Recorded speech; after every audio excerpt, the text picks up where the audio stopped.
പ്രിയപ്പെട്ടവരെ, ഞാൻ കഴിഞ്ഞ 3-4 ദിവസമായിട്ട് ഞാൻ ഭയങ്കര ഒരു സൈക്കിക് ഡിസോർഡറിൽ കൂടി കടന്നു പോയിക്കൊണ്ടിരിക്കുകയാണ്. അപ്പോൾ കൃത്യമായിട്ട് സ്റ്റോറികളും ചെയ്യാറുണ്ടായിരുന്നില്ല, ചാനലിലും ചെയ്യുന്നില്ല. മന്ത്രി റിയാസിന്റെ ഒരു വീഡിയോ ഇപ്പോൾ കാണാനിടയായി.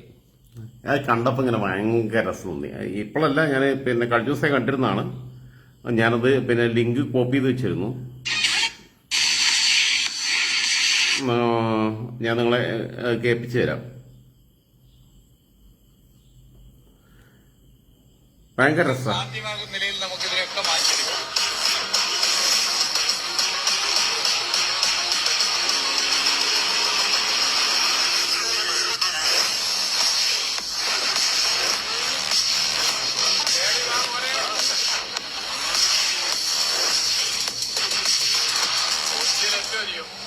ഓഫ് റോഡ് കോമ്പറ്റീഷനിൽ പങ്കെടുക്കുന്ന മലയാളികളാണ്.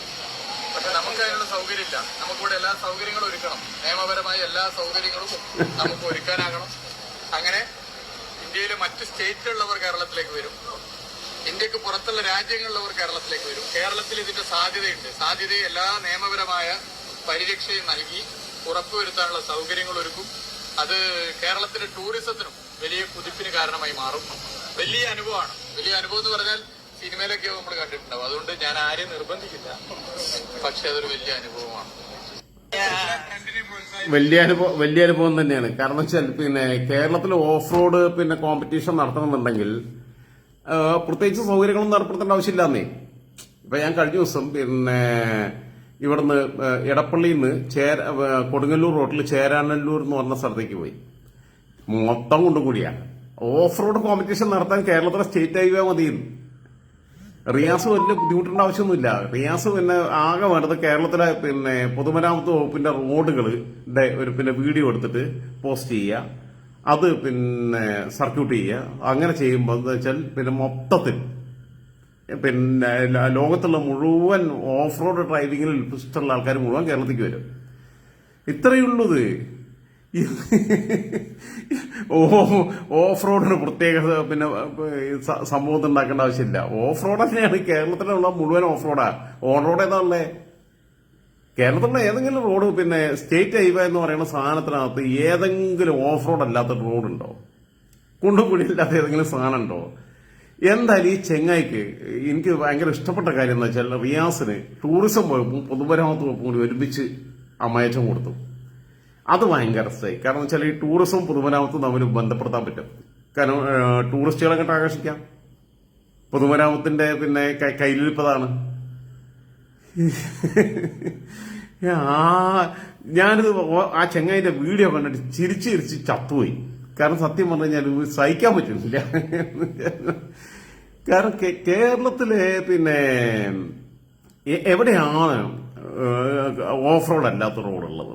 അത് റിയാസ് പറയണം. ഓഫ് റോഡ് അല്ലാത്ത റിയാസ് ഈ കുപ്പി വെറുക്കാൻ പോകുന്നുണ്ട്. ഈ ക്യാമറ ടീമിനെയും കൊണ്ട് PR ടീമിനെയും കൊണ്ട് പോയിട്ട് ഏതെങ്കിലും ഗസ്റ്റ് ഹൗസിന്റെ അറിയത്ത് ഏതെങ്കിലും കുപ്പി തലേന്ന് കൊണ്ടേ ഇടാൻ പറയും. അത് കഴിഞ്ഞ് പിറ്റേന്ന് പോയിട്ട് പെറുക്കെടുക്കും. അത് കുപ്പി വിട്ടിട്ട് തരാം എന്നൊക്കെ വെച്ചിട്ട് ഈ ആളാവലല്ലാതെ ഈ പുളിച്ചിത്തരല്ലാതെ എന്തെങ്കിലും ഗുണം റിയാസിനെ കൊണ്ട് കേരളത്തിലുണ്ടായിട്ടുണ്ടോ? റിയാസിനെ കൊണ്ടോ വീണ ജോർജിനെ കൊണ്ടോ മന്ത്രി R ബിന്ദുവിനെ കൊണ്ടോ ശിവൻകുട്ടിയെ കൊണ്ടോ ഈ 4 എണ്ണത്തിനെ കൊണ്ടോ എന്ത് ഗുണമാണ് കേരളീയ സമൂഹത്തിനുള്ളത്? ഏറ്റവും വേസ്റ്റുകളല്ലേ? ഏതെങ്കിലും രീതിയിലുള്ള ക്വാളിറ്റിയുള്ള ഈ 4 മന്ത്രിമാരെ എന്ന് പറഞ്ഞു കഴിഞ്ഞാൽ എടുത്ത് മാറ്റിയല്ലേ വേണ്ടത് CPM? റിയാസ്, വീണ ജോർജ്, R ബിന്ദു, ശിവൻകുട്ടി ഈ 4 എണ്ണത്തിനെ എന്ന് പറഞ്ഞാൽ ഒന്നിനും കൊള്ളാത്ത സാധനങ്ങളാണ്. ഈ മന്ത്രിസഭയ്ക്കകത്ത് ഏറ്റവും വലിയ ബാധ്യതകളായിട്ട് മാറിയിരിക്കുക. കാരണഭൂതനൊന്നും തിരിച്ചറിയില്ല. കാരണഭൂതനം എന്ന് വെച്ചാൽ വേറെ ഏതോ സ്വപ്ന ലോകത്തായിരിക്കണേ. കാരണഭൂതനും മോള മാസപ്പടിയും ബാക്കിയുള്ള കാര്യങ്ങളും മാത്രമേ താല്പര്യമുള്ളൂ. എന്ത് ക്വാളിറ്റി അല്ലേ? റിയാസിനെ കുറിച്ച് പറയാനാണെങ്കിൽ ഒരുപാട് പറയാനുണ്ട്. ഞാൻ പറയുന്നില്ല. റിയാസെ എന്താണ് അഷർ കൂളിയോട് റിയാസ് മുഖ്യമന്ത്രിയാവും, നീയൊക്കെ എന്ത് ചെയ്തിട്ടും കാര്യമില്ല. റിയാസ് ഒലക്കാവും. മുഖ്യമന്ത്രിയാവും. ഈ പാർട്ടി ബാക്കി ഉണ്ടാവണ്ടേ?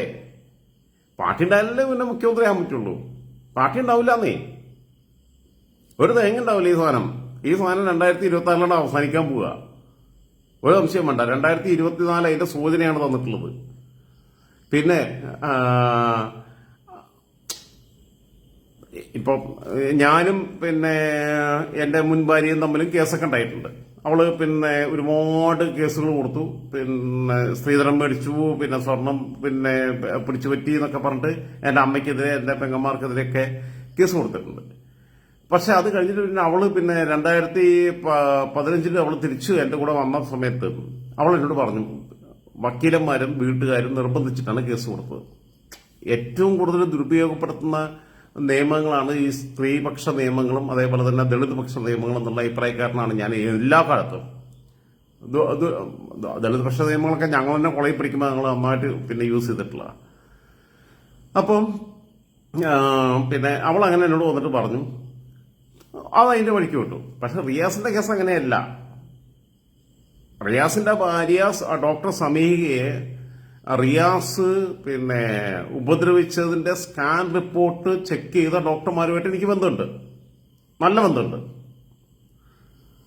റിയാസ് അന്ന് പിന്നെ അവിടെ SFI തായം കളിച്ചുകൊണ്ടിരിക്കുക, എളമരം കരീമിന്റെ ഒരു പിന്നെ സാധനമായിട്ട് ഇങ്ങനെ നിൽക്കുക. എളമരം കരീമും പിന്നെ റിയാസും തമ്മിലുള്ള ബന്ധത്തെക്കുറിച്ചൊന്നും ഞാൻ അധികം പറയുന്നില്ല, അത് അവരുടെ പേഴ്സണൽ കാര്യമാണ്. അവര് ബൈസെക്ഷൽ ആവുന്നൊന്നും ഒരു കുറ്റമാണെന്നുള്ള അഭിപ്രായമൊന്നും എനിക്കില്ല. അത് അവര് തമ്മിൽ ആയിക്കോട്ടെ, എനിക്ക് കുഴപ്പമില്ല. പക്ഷേ സെമീഹനെ അടിച്ചിട്ട് സെമീഹന്റെ സ്കാൻ റിപ്പോർട്ട് ചെക്ക് ചെയ്തിട്ടുള്ള ഡോക്ടർമാര് എന്നോട് പറഞ്ഞിട്ടുള്ളതാണ്, അത്ര വലിയ ആ കുട്ടിക്ക് അത്ര വലിയ ക്രൂരമായ പീഡനത്തിന് ഇരയായി എന്നുള്ളതാണ് പറഞ്ഞത്. ഞാൻ എന്തായാലും എന്റെ ഭാര്യയൊന്നും അടിച്ചിട്ടില്ല. കൈകൊണ്ട് പിന്നെ എന്താ പറയാ, ഒരു വിരലുകൊണ്ട് പോലും തൊട്ട് നോവിച്ചിട്ടില്ല ഞാൻ. അത് അവൾക്കും അറിയാം, എനിക്കും അറിയാം. അതുകൊണ്ട് തന്നെയാണ് ഞങ്ങൾ തമ്മിൽ ഏറ്റവും പിന്നെ ഭംഗിയായിട്ട് പിരിയുകയും ചെയ്തത്. മറ്റേ സമീയുടെ കേസ് അങ്ങനെയല്ല, റിയാസിന്റെ കേസ് അങ്ങനെയല്ല. അതുപോട്ടെ, അത് പിന്നെ റിയാസിന്റെ പേഴ്സണൽ ആയിട്ടുള്ള കാര്യം. സെമിയയ്ക്ക് പരാതി ഇല്ലാന്നുണ്ടെങ്കിൽ പിന്നെ അതിനകത്ത് പിന്നെ പ്രത്യേകിച്ച് ഒരു കാര്യമില്ല. പക്ഷേ ഈ റിയാസിന്റെ ഈ ഒലക്കമലെ ടൂറിസം കൊണ്ടുവരുമ്പം നമുക്ക് ഭയങ്കര ചിരി വരും. കേരളത്തിൽ എന്ത് പിന്നെ മികവാണ് റിയാസ് ഉണ്ടാക്കിയത്, റിയാസിന്റെ അമ്മായപ്പൻ ഉണ്ടാക്കിയത്. റിയാസിന്റെ പിന്നെ ഭാര്യ കുറെ മാസപ്പടിയൊക്കെ മേടിച്ചു എന്നല്ലാതെ റിയാസിന്റെ അമ്മസാക്ക എന്തുകൊണ്ടാ ഉണ്ടാക്കിയത്? അയാൾ ഈ കേരളത്തിലെ ഏറ്റവും വൃത്തികെട്ട മുഖ്യമന്ത്രിയാണെന്നുള്ളത് ഞാൻ പറയും. കേരളം കണ്ട ഏറ്റവും മോശപ്പെട്ട മുഖ്യമന്ത്രി. അത് കാരണഭൂതനാണ് റിയാസിന്റെ അമ്മോസാക്കിയാണ്. ഇവിടെ പിന്നെ കരുണാകര മുഖ്യമന്ത്രിയായിട്ടുണ്ട്, BS അച്യുതാനന്ദൻ മുഖ്യമന്ത്രിയായിട്ടുണ്ട്, R ശങ്കർ മുഖ്യമന്ത്രിയായിട്ടുണ്ട്, പിന്നെ EMS നമ്പൂതിരിപ്പാട് മുഖ്യമന്ത്രിയായിട്ടുണ്ട്, പിന്നെ നമ്മളെ അച്യുതമേനോൻ മുഖ്യമന്ത്രിയായിട്ടുണ്ട്, AK ആന്റണി മുഖ്യമന്ത്രിയായിട്ടുണ്ട്, CH മുഹമ്മദ് മുഖ്യമന്ത്രിയായിട്ടുണ്ട്. കേരളം കണ്ട ഏറ്റവും മോശപ്പെട്ട മുഖ്യമന്ത്രി എന്ന് പറയുന്നത് ഈ പരനാറിയാണെന്നേ, ഈ പരമനാറി. അതാദ്യം മനസ്സിലാക്ക് റിയാസ്. ഇത്രയും പിന്നെ ഒന്നിനും കൊള്ളാത്തൊരു മുഖ്യമന്ത്രി കേരളത്തിൽ ഇതിനു മുമ്പ് ഉണ്ടായിട്ടില്ല. കാശുണ്ടാക്കുക, മോക്ക് പൈസ ഉണ്ടാക്കി കൊടുക്കുക എന്നുള്ള ഒരൊറ്റ ചിന്ത മാത്രമേ ഉള്ളൂ. അത് റിയാസ് മനസ്സിലാക്കുക.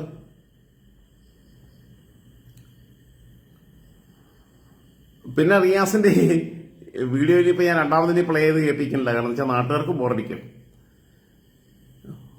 പിന്നെ വിദേശ ടൂറിസ്റ്റുകൾ വരെ കേരളത്തിൽ വരണം, അന്യ സംസ്ഥാനങ്ങളിലുള്ള ടൂറിസ്റ്റുകൾ കേരളത്തിൽ വരണം. പിന്നെ ഓഫ് റോഡ് ടൂറിസം കേരളത്തിൽ വികസിപ്പിക്കുന്നു. ഓഫ് റോഡ് ടൂറിസം തന്നെ കേരളത്തിലുള്ളൂ. കേരളത്തിലുള്ള എല്ലാ വണ്ടിയും പോകുന്ന ഓഫ് റോഡ് ടൂറിസത്തിൽ കൂടെ പോയിക്കൊണ്ടിരിക്കുന്നത്. അല്ലാതെ പിന്നെ ഇവിടെ നല്ല റോഡുണ്ടോ? തനിക്ക് പൊതുമരാമത്ത് വകുപ്പ് വന്നതും പിന്നെ ടൂറിസം വകുപ്പ് വന്നതും രണ്ടും കൂടി ലിങ്ക് ചെയ്തിട്ട് ടൂറിസ്റ്റുകളെ ആകർഷിക്കാൻ വേണ്ടിയിട്ടാണ്.